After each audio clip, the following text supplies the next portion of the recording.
గుంటూరు జిల్లాలో వర్షాలు తగ్గుముఖం పట్టినప్పటికీ వరద నీటి ప్రవాహం కొనసాగుతోంది. వాగులు వంకలు పొంగిపొర్లుతున్నాయి. వేలాది ఎకరాల్లో పంట నీట మునిగింది. వర్ష బీభత్సంతో గుంటూరు జిల్లాలో 2 రోజుల్లో 7 మృత్యువాత పడ్డారు. రవాణా వ్యవస్థ పలు చోట్ల నిలిచిపోయింది. ప్రభావిత ప్రాంతాల్లో పర్యటించిన మంత్రులు, అధికారులు సహాయ చర్యలను పర్యవేక్షించారు. గుంటూరు జిల్లాలో 2వ రోజు వరద ప్రభావంతో పలు ప్రాంతాలు చిగురుటాకులా వణికాయి.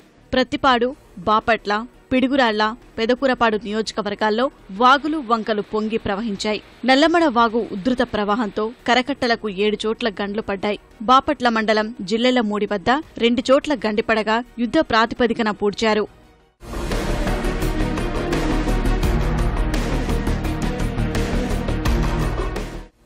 మూలపాలెంలో 1000 ఎకరాల్లో పంట దెబ్బతింది.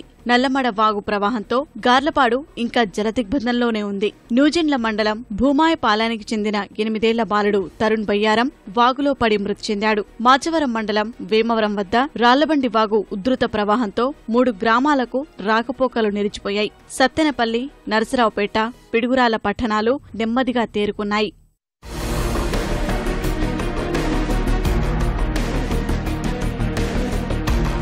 కాకుమాను మండలం కొండపాటూరు, రేటూరు గ్రామాల్లో వరద చుట్టుముట్టింది. పత్తి, మిరప, వరి పంట పొలాలు నీటిలో మునిగాయి. కిలోమీటర్ల దూరం మేరకు పొలాలు నల్లమడుగు వాగు ఉధృతితో చెరువును తలపిస్తున్నాయి. జిల్లాలో 40,000 హెక్టార్లలో పత్తి, మిర్చి, వరి, కంది పంటలు దెబ్బతిన్నాయి.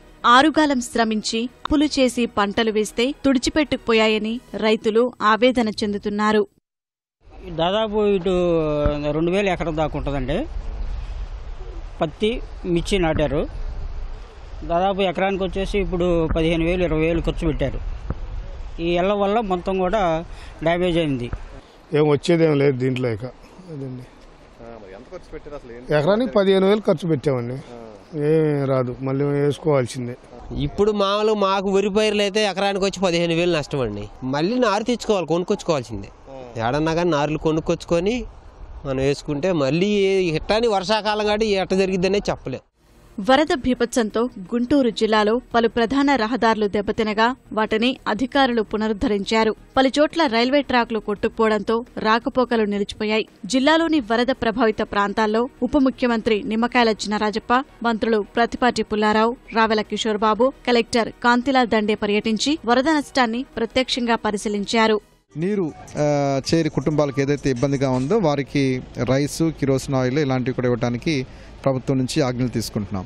అలాగే డిజాస్టర్ మేనేజ్మెంట్ నుంచి ఈ నష్టం అంచనాలను తయారు చేసిన మేమట మనకి జిల్లాకు రావాల్సిన ఎక్స్క్రేషన్ కూడా తెచ్చుకునేందుకు చర్యలు తీసుకుంటాం. జిల్లాలో వరద ముంపు బాధితులకు సహాయ పునరావాస కార్యక్రమాలు చురుగ్గా సాగుతున్నాయి. ఇవాళ కూడా వర్షాలు కురుస్తాయన్న సమాచారంతో అధికారులు దానికి తగ్గ కార్యాచరణ ప్రణాళికను రూపొందిస్తున్నారు.